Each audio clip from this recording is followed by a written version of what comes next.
Et à tous. Bonjour à toutes et à tous. Bienvenue. Mon nom est Waldo Beauséjour. Je vous dis merci de nous avoir rejoints pour ce webinaire sur les résultats du sondage national des infirmières et des infirmiers du Canada qui a été mené en tout début de l'année 2020. Ce sondage a été commandité par InfoRoute Santé Canada et a été conduit et a été mené en partenariat avec l'Association des infirmières et des infirmiers du Canada, la IIC, et la Canadian Nursing Informatics Association, la CNIA. Donc, rapidement, je vais vous faire un bref petit rappel de la mission et du travail de ces trois organisations. InfoRoute contribue à l'amélioration de l'accès aux soins de santé par l'adoption et l'utilisation efficace de la santé numérique. La IIC est la voix professionnelle nationale des infirmières et des infirmiers du Canada et la CNIA est la voix de l'informatique infirmière du Canada. Pour la présentation d'aujourd'hui, nous avons trois présentateurs. Nous avons Josette Roussel, elle est infirmière, elle est conseillère exécutive à l'Association des infirmières et infirmiers du Canada. Nous avons aussi Éric Maillet, il est infirmier, il est professeur adjoint à l'École des sciences infirmières de la Faculté de médecine et des sciences de la santé et également directeur des programmes d'informatique de la santé à l'Université de Sherbrooke. Et finalement, moi-même, Waldo Beauséjour, je suis analyste. Je travaille pour l'équipe analytique du rendement à InfoRoute Santé du Canada. Bien qu'il ne fasse pas partie de cette présentation ou bien des panélistes, je me permets de présenter quelques membres qui ont grandement contribué à ce sondage. En l'occurrence, Liane Curry, elle est professeure agrégée à l'École des sciences infirmières de l'Université de la Colombie-Britannique. Glinda Rees, elle est présidente de la Canadian Nursing Informatics Association et Peggy White, elle est ex-présidente de la CNIA et finalement mon directeur principal, Simon Higgins, et à InfoRoute Santé du Canada. En ce qui a trait au programme, nous avons cette présentation comporte, on va dire, quatre parties. D'abord, je vais vous présenter la méthodologie qui a été adoptée pour le sondage et je ferai un survol des résultats descriptifs de la situation. On enchaînera avec Éric qui nous présentera la situation actuelle en rapport à l'utilisation des dossiers de santé électronique par les infirmières canadiennes et les défis actuels de la santé numérique par les infirmières. Je vous reviendrai pour vous parler de l'utilisation des technologies des soins virtuels selon les types de milieux de soins. Et finalement, on aura Josette qui nous présentera la pertinence, la sécurité et qualité des systèmes pour les infirmières et pour les infirmières et pour les infirmières praticiennes. Vous pouvez vous poser vos questions tout au long de la présentation ou bien à la fin en utilisant la fonctionnalité de clavardage, mais je dois vous rappeler que tous les participants ont été mis en sourdine. Donc, comme annoncé tantôt, je vais vous présenter la méthodologie qui a été adoptée pour ce sondage et les résultats et quelques résultats descriptifs de la situation. D'abord, pour les objectifs. Grosso modo, l'objectif principal du sondage a été de générer des données pertinentes sur l'utilisation des technologies de la santé numérique par les infirmières dans les divers milieux de soins au pays. Nous avons aussi recueilli des données sur les attitudes des infirmières à l'endroit des systèmes d'information clinique et des dossiers électroniques. À notre connaissance, ce sondage est la seule étude nationale portant sur l'utilisation des technologies en santé numérique par les infirmières en contexte de travail. Et sans l'ombre d'un doute, je pense que c'est la seule en Amérique du Nord. Par rapport à la méthodologie, d'abord, il faut dire que nous avons pu couvrir un échantillon total de 1642 infirmières, dont 1132 fournissent directement des soins de santé à des patients. Le sondage a été mené au cours de l'année, au cours de la période allant du 20 janvier au 29 mars 2020. Et plusieurs étapes ont été suivies pour la collecte des données. Nous avons d'abord commencé par la promotion du sondage en ligne. Nous avons fait la validation et le pré-test du questionnaire. Et nous avons finalement envoyé les invitations électroniques dans les réseaux de la IIC, de la CNIA et par 4 canaux, notamment l'infolettre de la KISTI. Maintenant, on va passer aux résultats descriptifs. Pour les résultats descriptifs, D'abord, il faut dire que par rapport aux deux premières éditions, nous avons, et il faut rappeler que nous avons eu deux éditions en 2014 et en 2017. Nous sommes à notre troisième édition et pour cette troisième édition, nous avons exploré d'autres questions, notamment l'épuisement professionnel et les soins et la qualité des soins. Et par rapport à ces deux éditions, pour cette édition, nous avons touché une population beaucoup plus jeune, comme vous pouvez le constater. Plus de la moitié des enquêtés ont moins de 45 ans. Et par rapport au genre, nous avons 9% des répondants sont des hommes, une augmentation de 2 points de pourcentage par rapport à 2017. En ce qui a trait à la pratique en milieu clinique, il faut dire que plus de la moitié des infirmières œuvrent en soins cliniques et plus de 3 infirmières sondées sur 5, soit 66%, ont le titre d'infirmière. Et en ce qui a trait au principal milieu de soins, la moitié des répondantes pratiquent dans un hôpital et elles sont majoritairement dans les unités de soins des hôpitaux. En ce qui a trait à la composition de l'échantillon d'infirmières par milieu de soins, nous avons considéré 3 milieux de soins. Les établissements des soins communautaires, les résidences pour personnes âgées et centres d'hébergement et de soins de longue durée, les CHSLD, et finalement le milieu hospitalier. Les données ont révélé que ces 3 milieux de soins sont dominés par les infirmières. Et pour les infirmières auxiliaires, elles pratiquent majoritairement dans les CHSLD. Et finalement, les infirmières praticiennes sont plus susceptibles de travailler dans les établissements des soins communautaires. Donc, je vais passer la parole à Eric qui va nous parler de la situation actuelle en rapport à l'utilisation des dossiers de santé électronique par les infirmières. Eric, vous avez la parole. Bonjour à toutes et à tous. Il me fait très plaisir de vous présenter ces résultats tout chauds quand même. Et merci Waldo pour cette introduction. Donc, on veut vous présenter et on est en mesure de vous présenter des résultats sur une perspective un peu longitudinale parce que, comme l'a souligné Waldo, des questions reviennent depuis l'édition 2014 de ce sondage national.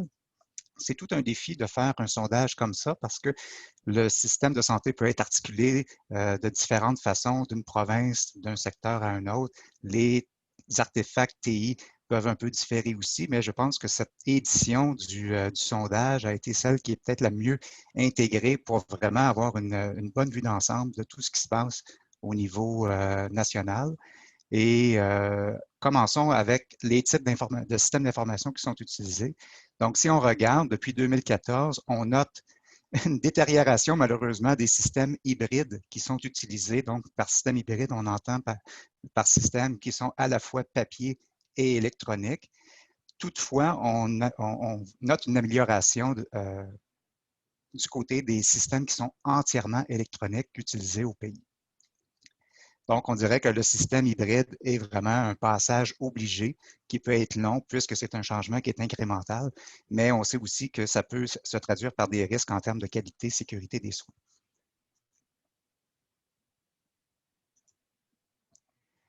Donc, si on regarde au niveau des systèmes de dossiers médicaux électroniques, par type d'établissement, on se rend compte qu'en milieu communautaire, qu'on peut aussi appeler soins de santé primaire ou en première ligne, ce sont les DME qui prédominent, donc avec 37% dans les milieux communautaires.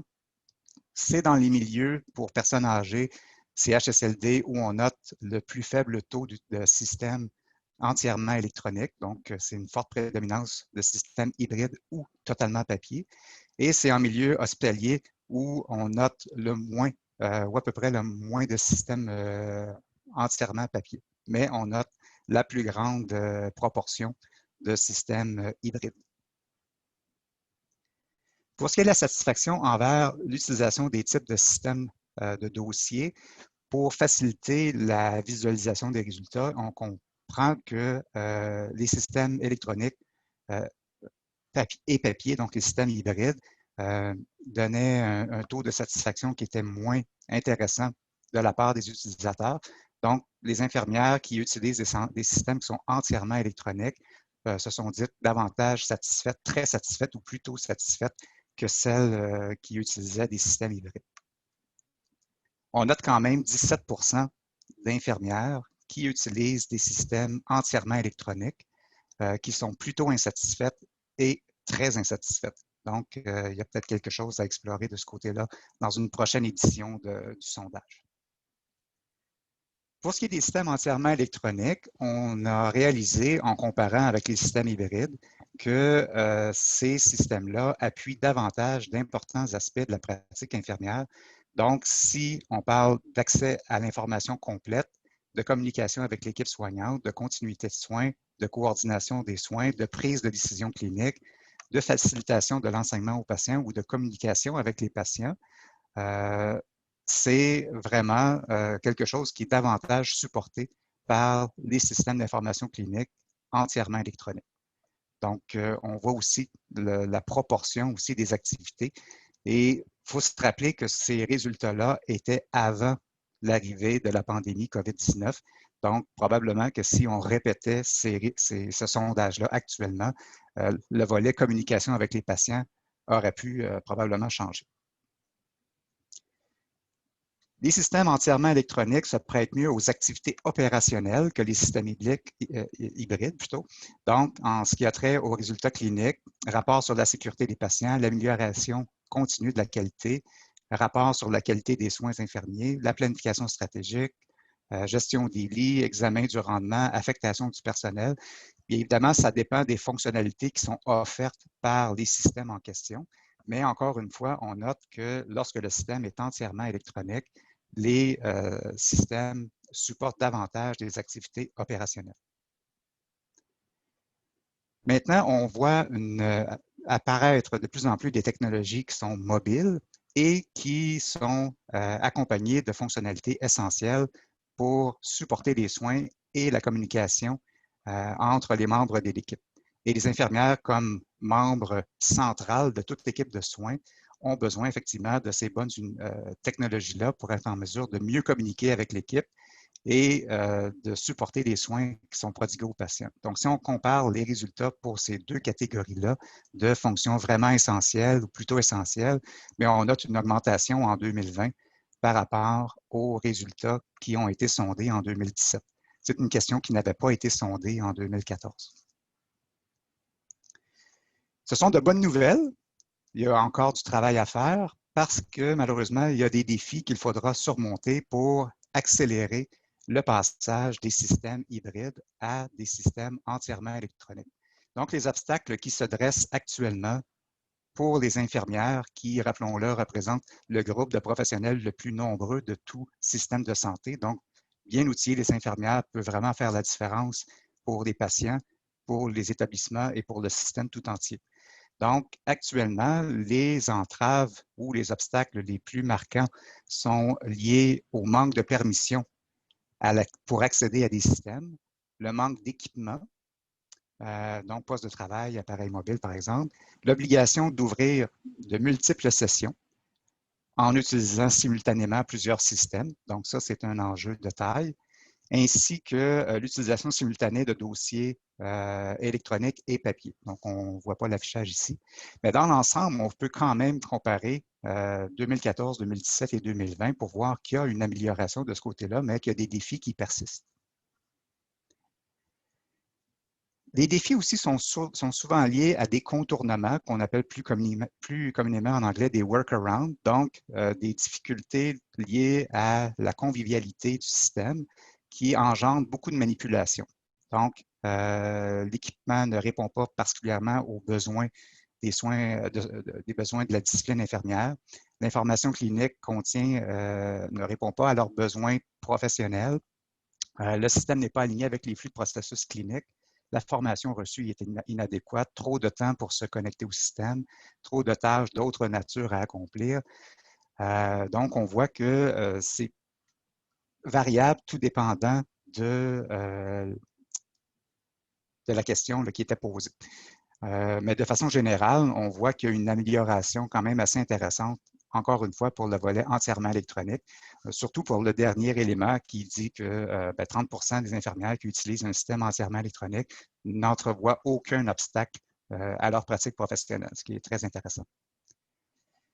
Enfin, l'utilisation de systèmes comme des dossiers de santé électronique s'est traduite par une augmentation du fardeau de travail. Et ce qu'on souhaite, c'est évidemment l'inverse. Donc, si on regarde le fardeau de travail administratif, il a augmenté dans 44 selon 44 des répondantes. La saisie redondante de données, donc 40 de saisie redondante de données. Et pour ce qui est des erreurs de médicaments, ça, c'est un petit peu plus intéressant. On note seulement 14 d'infirmières qui affirment avoir constaté une hausse. Par contre, on voit que 29 des répondantes ne savent pas si l'utilisation d'un système entièrement électronique s'est traduit ou non. Donc, ça met une petite puce à l'oreille pour essayer de voir les boucles de rétroaction qui découlent de l'utilisation d'un système entièrement électronique.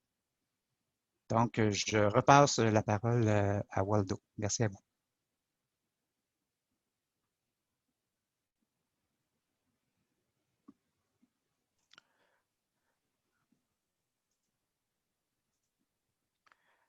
OK, merci Eric pour la présentation de cette partie. Donc maintenant, je vais vous parler on va regarder ensemble l'utilisation des technologies des soins virtuels selon les soins de santé. Juste une petite minute pour ma caméra. OK. Donc, pour l'utilisation des technologies de soins selon les milieux, nous allons d'abord commencer par, on va faire un peu de sémantique. Qu'entendons-nous par soins virtuels? Eh bien, les soins virtuels désignent l'utilisation des technologies de l'information et de la communication par un clinicien pour prodiguer des soins à un patient sans contact direct. Donc, dans le cadre de cette enquête, nous avons considéré 4 types de technologies de soins virtuels. La visite électronique, la visite virtuelle, la télésanté et la télésurveillance. Pour la visite électronique, elle est l'interaction entre le fournisseur de soins et le patient par courriel sécurisé. De son côté, la visite virtuelle se produit lorsqu'une vidéoconférence a lieu entre un patient et un clinicien. Donc, cette visite peut être soit amorcée par le patient, dès lors on parlera de vidéoconférence, ou bien coordonnée par un ou plusieurs établissements de la santé. Et dans ce cas, on parlera de télésanté. Et finalement, on a la télésurveillance à domicile. C'est le cas où le prestataire de soins accède par moyen électronique à l'information médicale d'un patient afin de la passer en revue, de l'interpréter ou encore d'encadrer le patient pour l'aider à se traiter de façon autonome. OK, maintenant, ce qu'on va faire, on va regarder l'état de l'utilisation des soins virtuels dans les pratiques infirmières. Il faut dire qu'en 2020, nous avons enregistré une forte croissance de la proportion des infirmières utilisant les soins virtuels. Par exemple, pour la visite électronique, elle est passée de 9% en 2017 à 36% en 2020. La visite virtuelle, elle est passée de 3% à 27%. Et finalement, la télésanté, elle est passée de 6% en 2017 à 29% en 2020. Maintenant, pour ces infirmières qui fournissent des soins virtuels, elles ont en moyenne 42 ans, soit 6 mois de moins que l'échantillon global, et elles ont accumulé une moyenne de 15 ans d'expérience en soins infirmiers, soit 1 an de moins que celle de l'échantillon global qui prodigue des soins directs. Maintenant, nous allons regarder les différences entre les types de technologies des soins virtuels utilisés dans divers milieux de soins. Et comme j'avais présenté tantôt, nous avons considéré 3 établissements.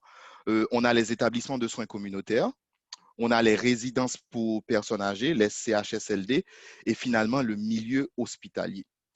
Nous avons remarqué que pour la visite électronique par courriel sécurisé est plus répandue dans les 3 établissements de soins considérés. Cependant, la vidéoconférence est la technologie la moins utilisée. Et en milieu hospitalier, il est plus susceptible d'utiliser la télésurveillance. Par rapport au volume de consultation pour chacune de ces technologies, nous avons remarqué qu'en moyenne, et de plus gros volumes pour le courriel sécurisé, et ceci dans les 3 milieux hospitaliers. Maintenant, on va parler de la politique d'utilisation du courriel pour échanger les communications sécurisées avec les patients au sujet de leurs soins. Pour ces diagrammes circulaires, la partie en vert représente s'il existe ou non une politique au niveau de l'établissement. Et comme vous pouvez le constater, les établissements, les résidences et pour personnes âgées, c'est-à-dire les CHSLD, sont moins susceptibles d'avoir une politique d'utilisation du courriel pour communiquer de façon sécurisée avec les patients au sujet de leurs soins. On a un pourcentage de 16% pour les oui. Et si on regarde les établissements de soins communautaires, on a près de la moitié près de la moitié des répondantes ont indiqué qu'ils ont en fait une politique d'utilisation du courriel pour échanger des communications sécurisées avec les patients. OK. Maintenant, on va parler de la connaissance et compétences nécessaires à l'utilisation des technologies de soins virtuels en soins infirmiers. Dans l'une des diapos précédentes, nous avons vu qu'il y a eu une augmentation de la proportion des infirmières utilisant les soins virtuels. Maintenant, il est à se demander, est-ce qu'elles ont les connaissances et les compétences nécessaires pour l'utilisation de ces technologies? Il faut dire que on a remarqué une plus grande confiance exprimée par les infirmières en soins communautaires, mais cependant il faut dire qu'il existe encore du boulot à faire. Il y a encore du travail à faire dans ce domaine-là pour bien équiper et bien outiller les infirmières et les infirmiers pour qu'elles puissent utiliser les technologies de soins virtuels. Et finalement, on va voir la perception qu'ont les infirmières des impacts de l'utilisation des technologies virtuelles sur les soins. On va regarder ça par type d'établissement. Encore une fois, la partie en vert des diagrammes circulaires et nous indique si oui, on a, et en fait, nous indique si elles sont d'accord ou non.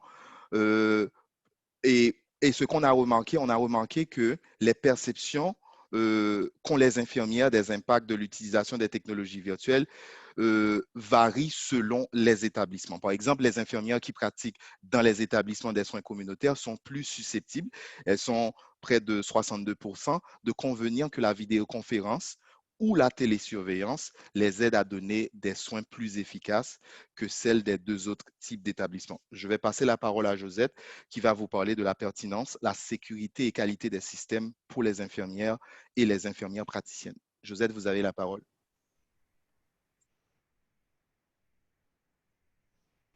Bonjour, bonjour tout le monde. Alors, ça me fait plaisir de continuer la présentation.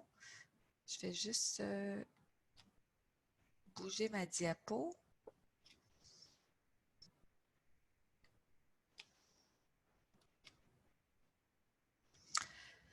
Alors, bonjour tout le monde je remercie InfoRoute pour avoir organisé la présentation en français. Très important pour nous de partager ces données. Il y a eu énormément de participation et d'énergie de la part des infirmières, infirmiers, de infirmières praticiens au Canada pour ce sondage. Nous en sommes très reconnaissants. Alors, je représente les infirmières et infirmiers du Canada et dans notre travail au quotidien, on essaie de revendiquer pour des meilleurs systèmes électroniques, dossiers électroniques pour les infirmières. Et ces données de recherche nous aident à poursuivre notre travail de revendication et d'influencer les instances gouvernementales lorsqu'ils vont investir dans ces systèmes. Alors, moi, ma présentation portera sur les volets, les indicateurs au niveau de la sécurité, qualité, et je vais présenter les données auprès des infirmières et puis les données auprès des infirmières praticiennes. Je crois qu'on a eu une question au sujet du dossier électronique. Alors, cette question du dossier électronique est venue dans l'analyse démontrer que le système électronique dossier électronique entièrement électronique, c'est-à-dire qu'on utilise vraiment plus de papier. Et pour les infirmières, le système le plus adéquat. Alors, ça a été la perception des infirmières qui ont répondu au sondage.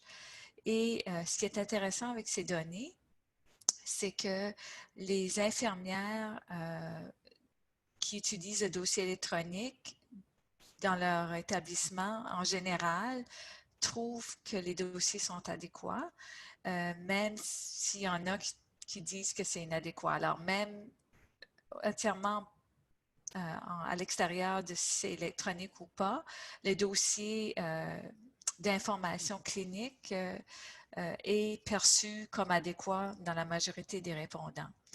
Mais ceux qui pratiquent à l'extérieur des milieux hospitaliers démontrent dans leur réponse que le dossier électronique est inadéquat en comparaison avec ceux et celles qui sont dans les milieux communautaires. Alors, ce que l'on retrouve, c'est que ceux et celles qui sont à l'extérieur des hôpitaux perçoivent qu'ils ont accès à des systèmes plus adéquats pour l'entrée des données de patients. Alors, je vais poursuivre avec plus d'informations sur notre sondage. L'édition 2020 avait ajouté quelques questions et une des questions, c'était au sujet de la qualité des soins. Alors, ce que l'on retrouve, c'est la plupart des infirmières mentionnent que la qualité des soins était bonne ou excellente dans leur milieu et un quart des répondants ont jugé que c'était insuffisant ou faible. Alors, c'est quand même intéressant de voir que ceux et celles qui prodiguent des soins directs ont répondu qu'ils percevaient les soins étaient de qualité, de très bonne qualité. Lorsqu'on regarde la comparaison de cet indicateur-là de qualité avec le type de système, c'est là que ça nous donne des données plus intéressantes. Alors, on regarde le système entièrement électronique. Vous voyez la barre orange et verte sont les deux côtés qui sont plus positifs. Et puis, du côté vers la droite, le bleu pâle et puis le violet sont un peu plus négatifs. Alors, lorsqu'on regarde le système entièrement électronique, il y a un pôle très positif à la fois, mais il y a aussi des répondants à 22% qui répondent qu'ils ont quand même répondu que c'était de piètre qualité.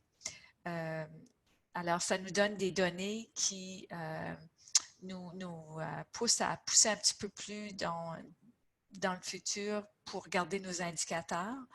Et puis, c'est quelque chose qu'on va explorer un petit peu plus en détail auprès des répondants qui ont dit qu'ils utilisaient un dossier, un système entièrement électronique et puis qui ont quand même répondu que les soins étaient, il y avait un certain pourcentage de soins évalués à correct et en piètre qualité.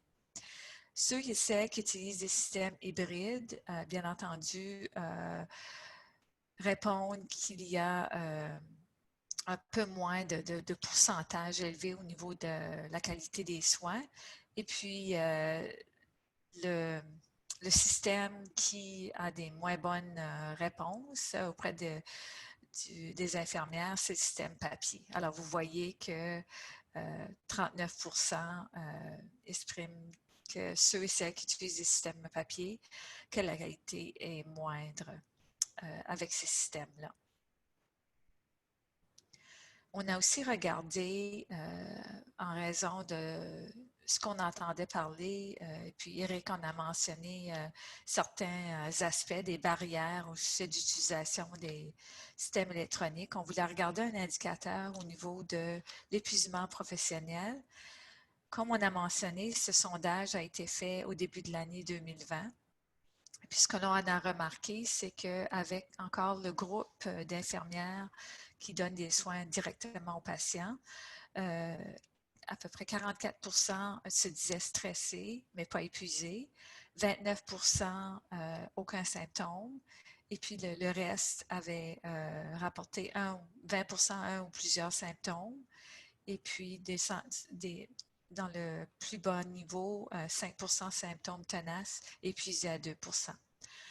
Maintenant, on va regarder cet indicateur avec le genre de système que ces infirmières-là utilisent. C'est là que ça devient intéressant comme données. Alors, lorsqu'on regarde les systèmes entièrement électroniques, on regarde, il y a moins de symptômes d'épuisement, alors que les systèmes papier, on a, si vous voyez, un petit peu plus de symptômes à un symptôme, à quelques symptômes tenaces. Et puis, hybride, un pourcentage un petit peu plus élevé de complètement épuisé. Vous voyez le 3%. C'est quand même pas élevé, mais c'est intéressant de voir comment les données ont été très, très différentes d'un système à l'autre, alors que il y a du stress dans les systèmes hybrides et papier. Le stress est quand même présent, mais le système entièrement électronique démontre moins de symptômes d'épuisement professionnel. Ce qu'on regarde, qualité des soins, on a regardé l'indicateur avec les systèmes et on remarque que les infirmières qui utilisent des systèmes entièrement électroniques répondent qu'ils peuvent offrir des meilleurs soins. Puis ça aussi, ça démontre, ça s'aligne avec ce que Eric a mentionné auparavant au sujet de meilleure communication, meilleur outil pour l'infirmière. Alors, avec un dossier, des systèmes entièrement électroniques versus un système hybride. Alors, il y a un pourcentage de 13% plus élevé, ce qui est quand même significatif.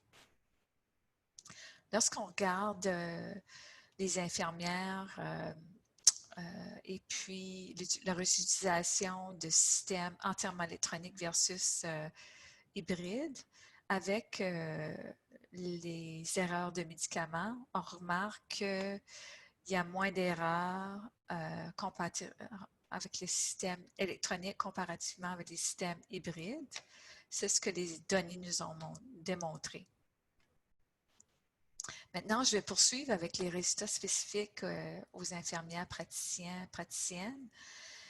Ces résultats sont intéressants parce qu'on a des infirmières et infirmiers praticiens de plus en plus nombreuses dans les équipes de soins de première ligne. Et puis, le sondage a quand même démontré des améliorations qu'on aurait à faire. L'échantillon est pas très grand, mais ça nous donne des données préliminaires qu'on va poursuivre avec d'autres éditions du sondage. Et la diapo démontre qu'il y a vraiment un pourcentage plus élevé dans le nombre d'infirmières praticiennes qui souhaiteraient certaines fonctions dans les systèmes électroniques qui ne sont pas disponibles. Alors, je vais donner quelques exemples que vous voyez sur la diapo. Alors, d'avoir accès à la télécopie automatique de l'ordonnance. Alors, ça sauve énormément de temps.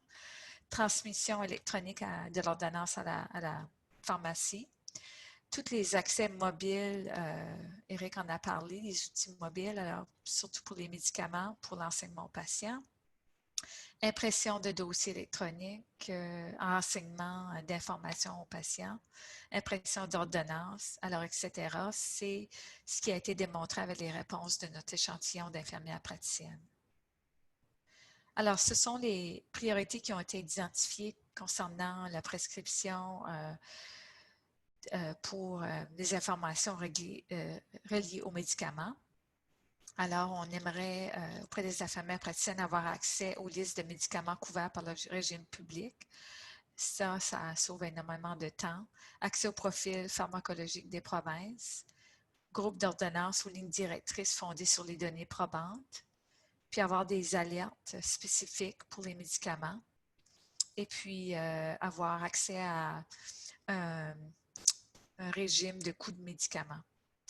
Alors, ce qui a trait aux fonctions des prescriptions spécialisées, Alors, il y a différentes fonctions qui ont été identifiées très prioritaires, dont la capacité de voir vraiment où en est la prescription d'ordonnance, de pouvoir modifier et de arrêter une ordonnance, et puis de transmettre cette ordonnance-là à une pharmacie choisie par le patient. Alors, ce sont toutes des fonctions qui ont été prioritaires par les infirmières praticiennes. Aussi, une autre, d'échanger les messages instantanés et puis de voir si le patient est venu chercher son médicament ou non. Au sujet des appareils utilisés, alors d'avoir vraiment un appareil, une application autonome, d'avoir un renouvellement électronique des ordonnances, puis de pouvoir prescrire avec un appareil mobile. À la suite de toute cette analyse de données, l'équipe a mis en place quelques recommandations. Alors, je vais les lire, puis ensuite, on va poursuivre avec une période de questions. Alors, c'est très clair avec les données, les résultats, que les systèmes électroniques doivent être harmonisés à la fois avec la documentation, la pratique des soins et toutes les étapes du continuum des soins. Alors ça, c'est très, très flagrant dans les données. Plus d'infirmières doivent pouvoir accéder à des systèmes d'entraînement entièrement électroniques parce qu'on a des résultats très positifs, point de vue qualité, point de vue diminution d'erreurs de médicaments, certains indicateurs, communication dont on a soulevé les données. Ils doivent avoir une meilleure saisie de données et avec ces systèmes-là, on doit les développer de façon plus complète et puis de veiller à ce que ça reflète les processus cliniques plutôt d'amener des tâches supplémentaires. Eric l'a mentionné, toutes les barrières qui existent dans les systèmes actuels. On doit aussi préparer les infirmières dans leur formation au niveau du dossier de soins électroniques. Alors, c'est ce qu'on constate, l'importance de parler des dossiers électroniques au niveau de la formation initiale des infirmières. Il faut aussi élargir les choix de traitement des systèmes virtuels. Waldo nous a présenté les données de notre sondage. Avoir un soutien plus poussé, des ressources accessibles aux infirmières. On va aussi procéder à des analyses plus poussées de nos données parce qu'on a fait une analyse préliminaire, mais on va avoir le fichier au complet d'ici décembre. Et puis, on va avoir des analyses plus poussées pour évaluer les comparaisons de certains groupes suite à des résultats. Il faut aussi vraiment pousser les systèmes entièrement électroniques, puis d'avoir un plus grand nombre d'infirmières qui ont accès à ces systèmes entièrement électroniques. Il faut diminuer les obstacles, les barrières qui empêchent les infirmières d'utiliser ces systèmes de façon pleinement ces systèmes dans leur milieu de soins.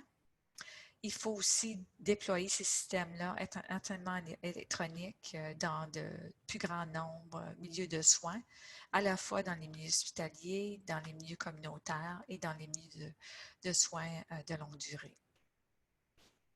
Nos messages qu'on veut terminer, c'est que les infirmières qui ont répondu au sondage affirment qu'ils retirent, c'est beaucoup plus positif d'avoir accès à des systèmes électroniques. Il y a des obstacles qui persistent pour les infirmières dans les milieux de soins. La satisfaction et la qualité des soins est supérieure auprès des infirmières qui ont des systèmes électroniques, mais les systèmes hybrides et papier persistent d'après nos répondants. Alors, on a eu quand même beaucoup de répondants qui utilisent ces systèmes-là. Les infirmières signalent que la saisie redondante des informations demeure une difficulté, une problématique. et ça ajoute à la tâche qui est déjà très lourde pour les infirmières. Les soins virtuels ont progressé, ce qu'on a constaté avec nos résultats. Il y a davantage d'infirmières qui utilisent le courriel qui est sécurisé, puis utilisent les consultations et la vidéoconférence. Mais il faut avoir un peu plus de ressources, il faut les équiper pour comprendre comment mieux utiliser ces services virtuels, ces soins virtuels. Il faut augmenter les ressources dans les milieux académiques pour favoriser les compétences en informatique des infirmières et infirmiers, à la fois au niveau du premier cycle et du deuxième cycle. Il faut élargir de façon significative la mise en œuvre de systèmes électroniques dans les organisations et il faut allouer les ressources nécessaires, qui veut dire une meilleure intégration du système électronique dans tous les secteurs et puis permettre aux infirmières de vraiment utiliser tous ces systèmes-là de leur plein potentiel et puis d'améliorer les soins et la qualité des soins qu'ils donnent aux patients. Ce que l'on veut continuer, c'est de poursuivre l'analyse et puis de voir quelques publications au courant des prochains mois et de répéter cette analyse après 3 ans et de voir comment les différents rôles, les contextes d'utilisation influent les données pour pouvoir à la fois publier d'autres informations qui pourraient être utilisées par les décideurs ou par les gens qui prennent des décisions dans le futur.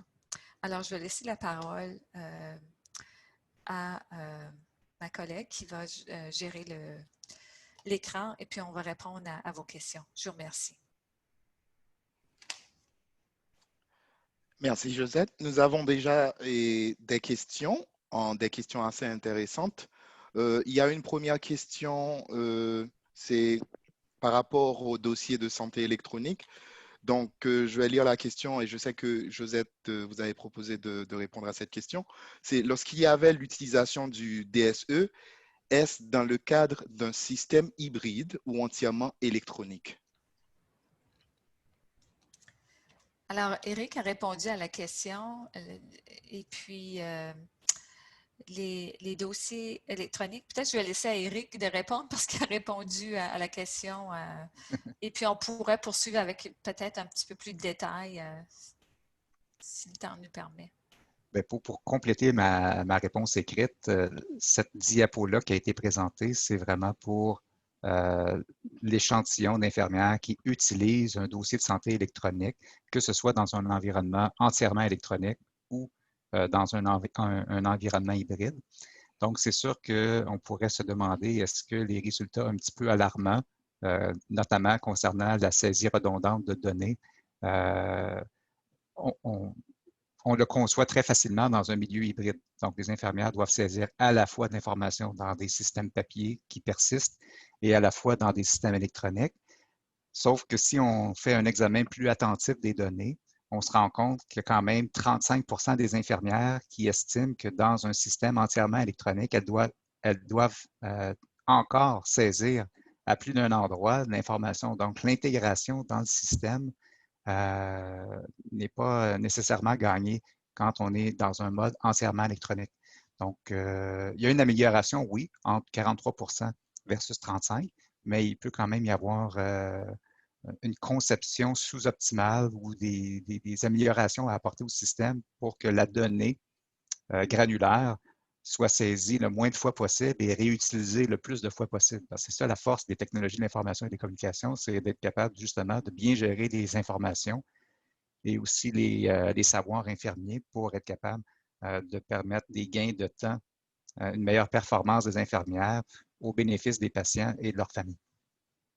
Et je pourrais peut-être faire un petit pouce immédiatement là-dessus parce que le filon est bon pour une autre question qui a été posée concernant l'épuisement professionnel.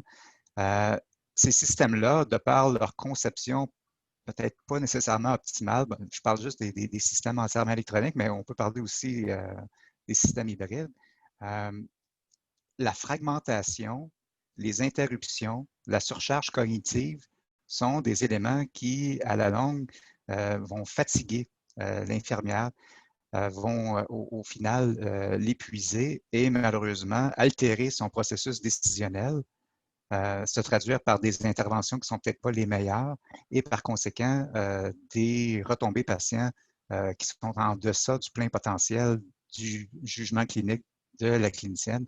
Et parce on parle de professionnels du savoir. Donc, ce qu'on doit faire, c'est bien gérer les informations de santé, les savoirs pour prendre des bonnes décisions.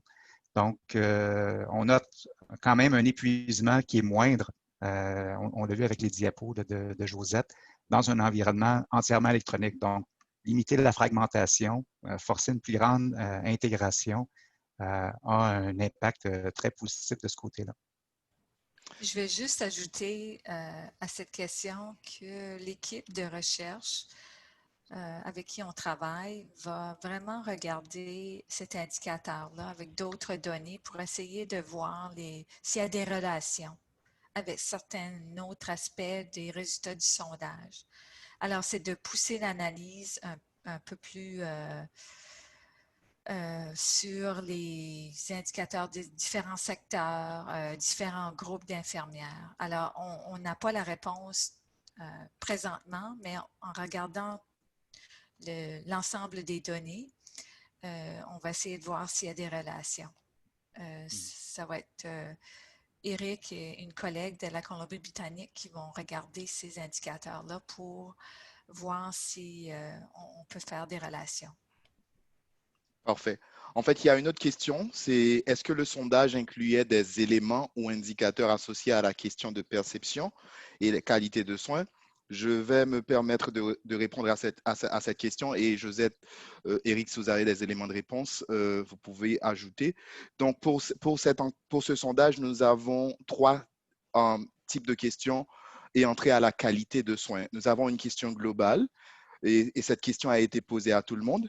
Donc, on a remarqué que les trois quarts des infirmières interrogées estimaient que les patients de leur aire de soins recevaient des soins de bonne qualité ou d'excellente qualité. Donc, ça, c'est la première question et concernant la qualité de soins. On a eu une deuxième question par rapport à la perception et la qualité des soins. C'était en rapport avec les dossiers de santé électroniques. Et pour cette question, on a remarqué que les infirmières qui utilisaient les systèmes, on va dire, totalement ou bien entièrement électroniques, étaient plus susceptibles. Je vais vous lire. La majorité a observé une amélioration de la continuité des soins, 57%. Et de la productivité, on a eu une augmentation de productivité de 56%. Et de la qualité des soins, 53%. Donc, on a eu 53% de ceux qui utilisent les dossiers électroniques qui disent que la qualité de soins en fait, ça leur aide à améliorer la qualité de soins. On a eu une troisième question par rapport à la qualité de soins, mais c'était en rapport aux soins virtuels. Et pour cela, nous avons remarqué, donc je vais vous sortir la diapo où on a ces informations. C'est juste ici par rapport à la perception. Donc, pour la perception, donc on a remarqué que les infirmières qui pratiquent dans les établissements de soins communautaires étaient plus susceptibles de convenir que la vidéoconférence, c'est-à-dire l'utilisation des soins virtuels, les aidait à donner des soins plus efficaces que celles des deux autres types d'établissements. Je ne sais pas si Josette et Eric ont des éléments à ajouter, des éléments de réponse.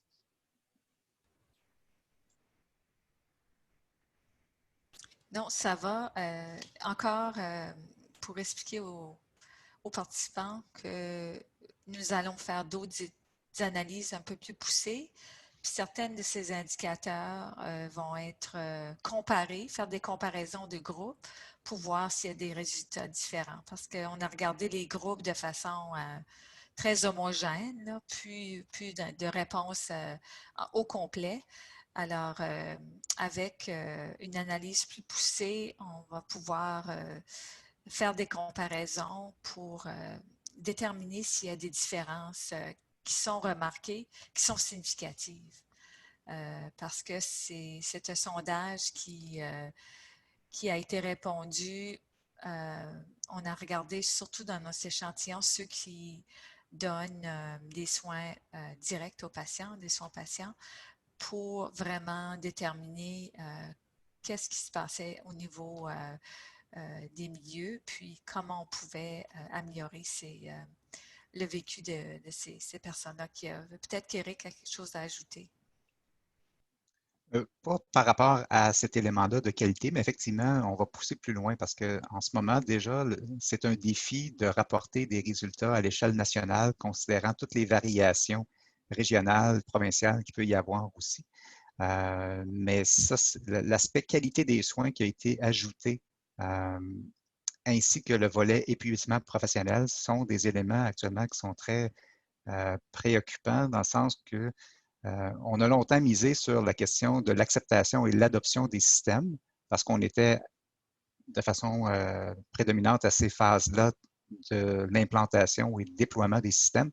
Maintenant, on est plus soucieux de voir qu'est-ce que ça donne tout ça. Donc, en ce moment, on voit un engouement des chercheurs pour essayer de comprendre la notion de clinician burnout.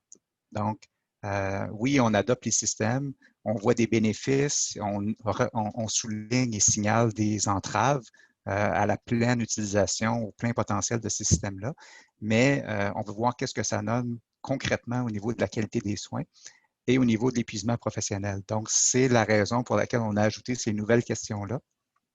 Et ce n'est pas juste pour les infirmières. Je veux dire, les médecins aussi vivent une surcharge et un épuisement qui est lié à l'utilisation de ces systèmes-là. Et pour ceux que ça intéresse, il y a une édition spéciale qui va porter sur le Clinician Burnout dans la revue JAMIA au cours des mois. Donc, il y a quelque chose qui s'en vient de ce côté-là. Donc, pour vous signaler là, que c'est vraiment quelque chose qui préoccupe les gens. Puis, il y a un élément que je pourrais dire aussi qui contribue à ça, mais qu'on n'a pas nécessairement capté dans la présentation d'aujourd'hui, mais on l'a abordé très, très peu, c'est la notion d'utilisation simultanée de systèmes électroniques. Donc, des systèmes on peut être dans un environnement entièrement électronique, mais utiliser plusieurs systèmes qui ne sont pas nécessairement connectés entre eux. Donc, moi, pour avoir interrogé un médecin lors d'une précédente étude qui n'est pas liée à celle-là, où finalement le médecin me disait qu'il passe sa journée à se connecter et à se reconnecter, se faire réjecter d'un autre système. Donc, ça, c'est des choses qui fatiguent un petit peu et qui empêchent les cliniciens là, de bien penser, de prendre des bonnes décisions et qui ont un impact potentiel là, sur la qualité des soins. Tout à fait. Donc, il est déjà 12h53. Je ne sais pas s'il y a d'autres questions, mais je dois vous dire que le rapport de ce sondage est disponible sur le site web de InfoRoute. Donc, si vous êtes intéressé à avoir beaucoup plus d'informations sur les résultats du sondage, donc je vous invite donc à visiter notre site web pour avoir accès au rapport. Et il faut dire aussi que d'ici, en fait, on va dire la fin de l'année, on aura les données qui seront disponibles sur Dataverse. Donc, vous aurez la possibilité d'avoir accès aux données brutes du sondage. Une autre question, à ce qu'il paraît.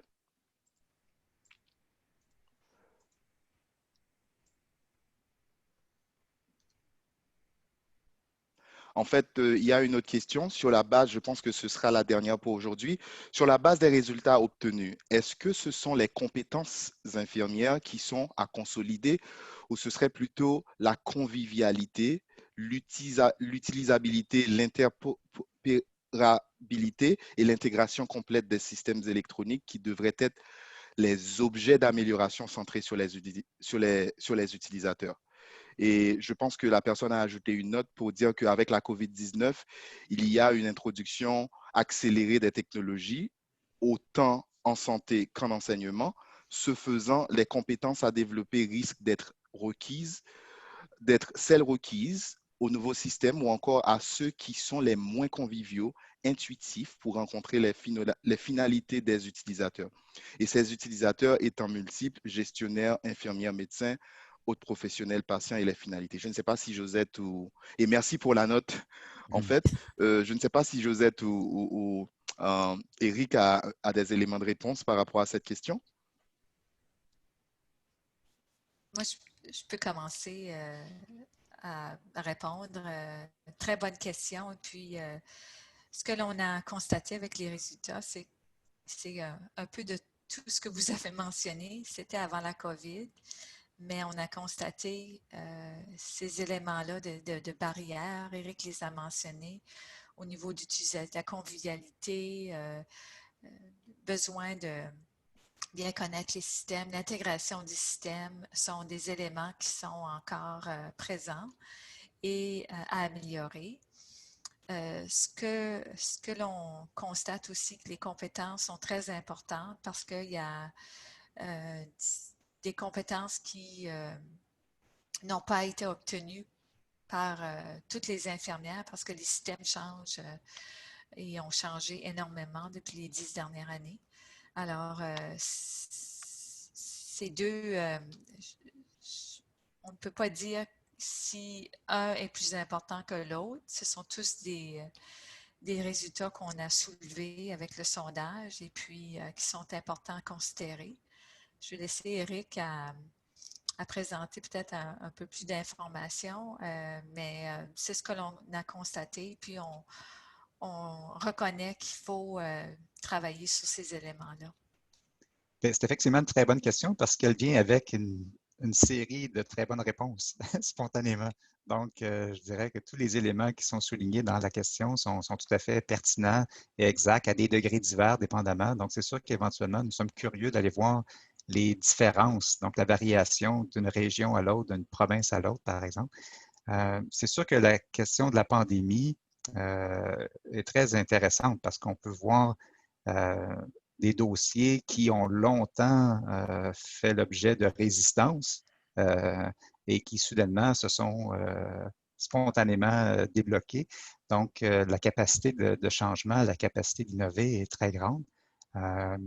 Donc, effectivement, qu'il y a un grand potentiel.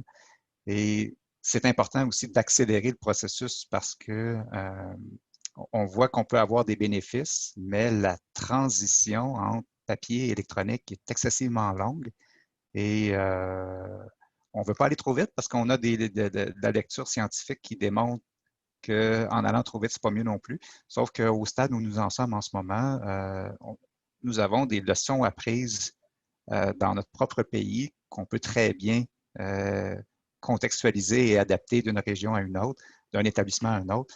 Et il faut tirer profit de ça, je dirais. Merci Eric. 12h58, donc le temps de remercier les personnes qui ont rejoint ce webinaire. Je remercie aussi les panélistes. Merci à Emma qui nous a aidé avec le côté technique. Donc, je vous dis merci. Et je ne sais pas si les panélistes, si vous avez un dernier mot à placer. Merci pour les questions, d'excellentes questions, puis pour avoir participé à notre présentation. Et puis, je vous invite à regarder sur le site d'InfoRoute et puis de continuer à vous intéresser à ce sujet-là, puis de participer à notre prochain sondage parce qu'on veut le répéter comme on l'a fait dans 3 ans. Alors, merci beaucoup de nous avoir écoutés. Puis, pour ceux et celles qui l'ont complété, on apprécie. Merci. Super. Merci à tous. Merci à tous. Au revoir. Et prenez soin de vous en cette pandémie très particulière. Oui, bien sûr. Merci, Eric. Au revoir. Au revoir. Au revoir.